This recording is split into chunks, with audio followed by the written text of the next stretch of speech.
Hello friends, welcome. This is Neetu Kumari. तो आज की जो हम बात करेंगे उसका नाम है, उस टॉपिक का वो है फंडामेंटल ड्यूटीज़ की बात करेंगे। ठीक है, यानी कि जो हमारे मौलिक कर्तव्य हैं उनकी बात करेंगे। जो अनुच्छेद 51A है वो बाद में ऐड किया गया था। जब हमारे जो मौलिक अधिकार है उनको जब संविधान में ऐड किया गया तो उस टाइम ही हमारे फंडामेंटल जो ड्यूटीज़ हैं उनको ऐड नहीं किया गया था। जब हमें जो हमारे मौलिक अधिकार दिए गए थे तो ये देखा गया कि जो लोग हैं वो अपने अधिकारों के बारे में तो बहुत ज़्यादा जागरूक हैं, है ना। अपने अधिकारों को ज़रूर लेना चाहते हैं। अगर उनके खिलाफ कोई आवाज़ उठाता है या उनके अधिकारों को छीनता है तो तुरंत कोर्ट में पहुंच जाते हैं। लेकिन लोग इस चीज़ को बिल्कुल भी नहीं अपना रहे हैं कि उनकी भी कुछ ड्यूटीज़ हैं। उनका सारा जो ध्यान है वो सिर्फ अपने जो राइट्स हैं उनके ऊपर फोकस उन्होंने करके रखा है। लेकिन उनके जो मौलिक कर्तव्य हैं या जो उनके सिंपल सी ड्यूटीज़ हैं उन पर उनका बिल्कुल भी ध्यान नहीं है।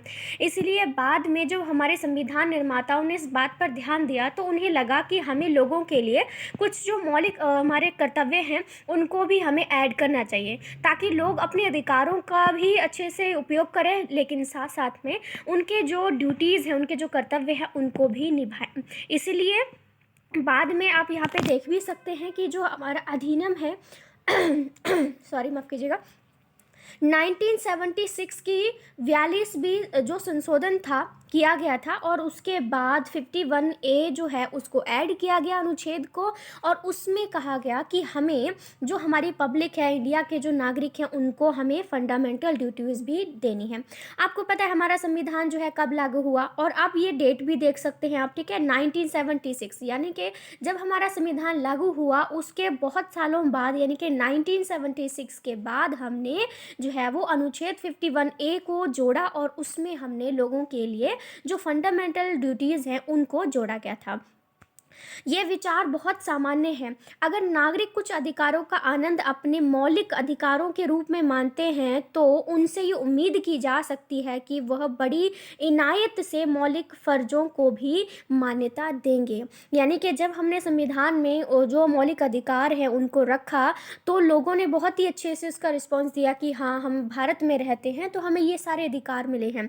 तो ये नॉर्मल थॉट सब में आने लगा कि जिस तरह से लोगों ने मौलिक अधिकारों को अपनाया है उसी प्रकार से जो इंडिया के लोग हैं वो मौलिक कर्तव्य को भी अपनाएंगे। और इसीलिए हमने जो अनुच्छेद 51A है उसके तहत हर भारतीय नागरिक को ये कर्तव्य दिए थे, जो अब मैं आपको जो लिस्ट है नीचे दिखाने वाली हूँ। ठीक है, पूरे 11 मौलिक अधिकार हैं जो आज के टाइम पे मौजूद हैं, जो हम सभी को निभाने के लिए कहा गया है, जो कि हमारी एक दिल से नेचुरल एक ड्यूटी होनी चाहिए। ऐसा नहीं कि संविधान में लिखा है तो हमें ज़बरदस्ती मानना पड़ेगा। आपको जो है दिल से उस चीज़ का पालन करना बहुत ज़्यादा ज़रूरी हो जाता है। सबसे पहला जो हमारे पास मौलिक अधिकार आता है वो है संविधान की पालना करते हुए राष्ट्रीय ध्वज और राष्ट्रीय गान का सम्मान करना है। बीच बीच में मैं कहूँगी कि हमारा जो राष्ट्रीय गान है उसको लोगों ने सीरियस लेना ही बंद कर दिया था। अब स्कूल में भी मैं कभी जाती थी तो असेंबली होती थी तो टीचर अपना काम कर रहे होते थे और बच्चे अपने राष्ट्रीय गान जो है वो गा रहे होते थे, लेकिन टीचर उस वक्त खड़े नहीं होते थे अपने काम को लेकर। या कोई भी चपरासी है या वहाँ पर कोई भी सफाई कर्मचारी है वो ऐसा काम नहीं करते थे। तो वो एक डिसरिस्पेक्ट थी हमारे राष्ट्रीय गान के प्रति। अब आपने देखा होगा कि हमारे जो माननीय प्रधानमंत्री नरेंद्र मोदी जी हैं उन्होंने थिएटर में भी इस चीज़ को कर दिया है कि थिएटर में भी आपकी जो मूवी है उसके शुरू होने से पहले राष्ट्रीय गान बजाया जाएगा और सबको खड़ा होना होगा।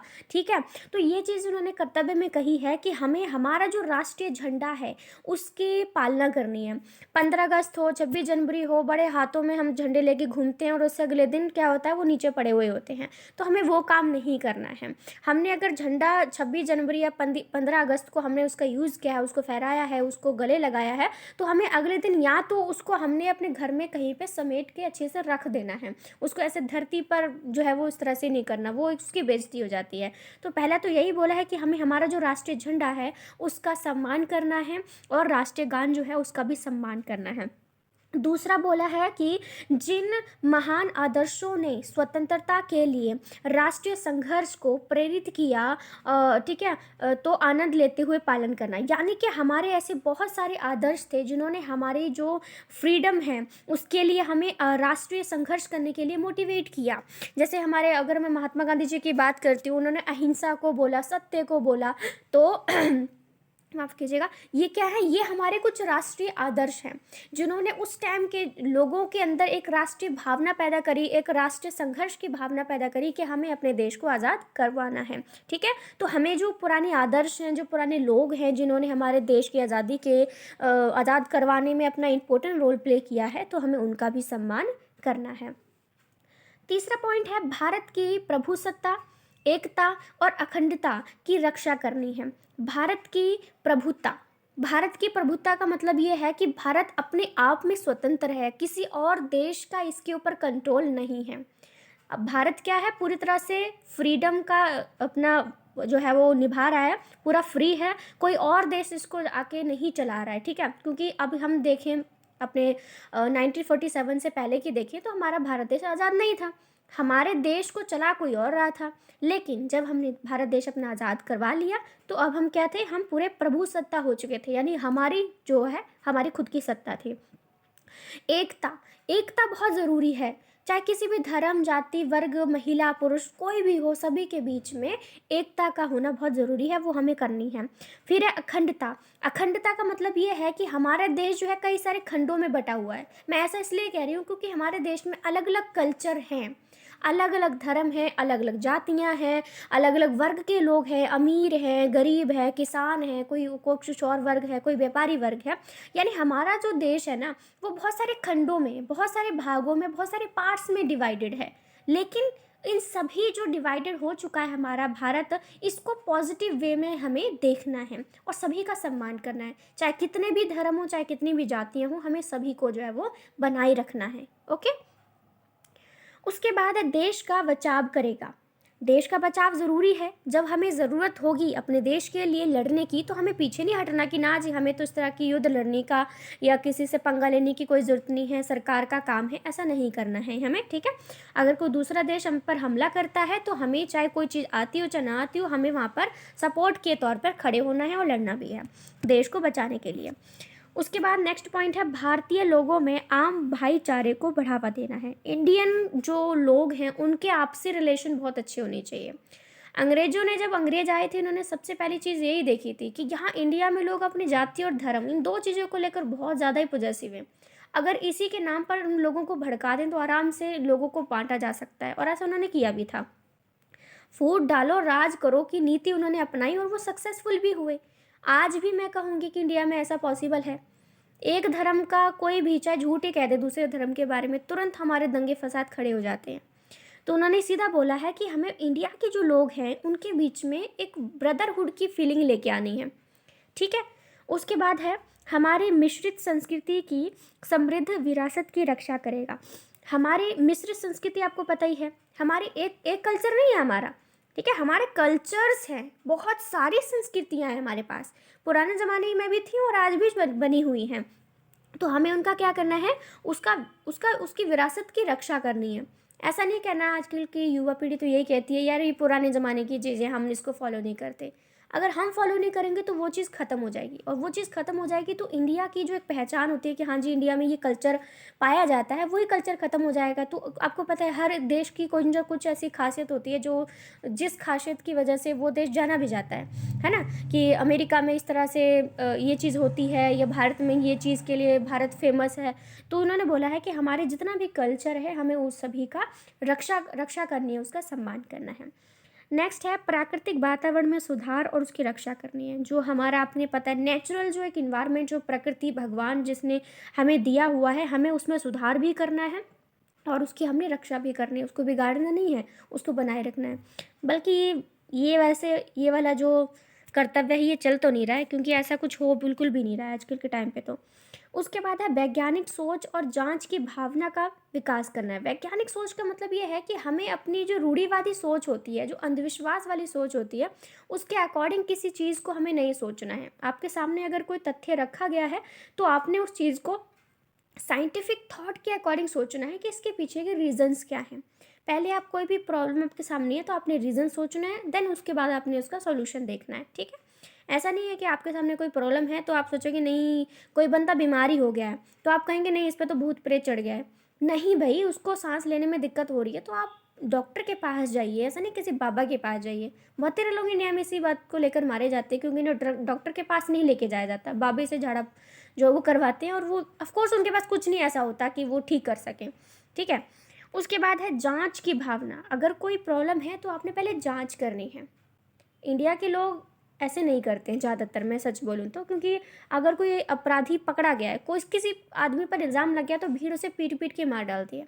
बाद में पता चलता है कि वो तो इनोसेंट था भाई, उसने तो ऐसा कुछ भी नहीं किया था। तो हमने अगर कोई बंदा पकड़ भी लिया है, किसी पर इल्ज़ाम लग गया है, तो हमने क्या करना है, उसकी पहले जांच करनी है कि क्या वो सच है या नहीं, उसके बाद अपनी डिसीजन लेना है। सार्वजनिक संपत्ति की रक्षा करेगा। आजकल के टाइम पे तो अब कोई शांति नाम की चीज़ छोड़ी नहीं है। अगर कोई अपने अधिकारों के लिए लड़ता भी है तो सबसे पहले वो जाके जो है वो कहीं सार्वजनिक जो बाइक हैं, बसें हैं, उनमें आग लगा देते हैं, तोड़ फोड़ सारी कर देते हैं।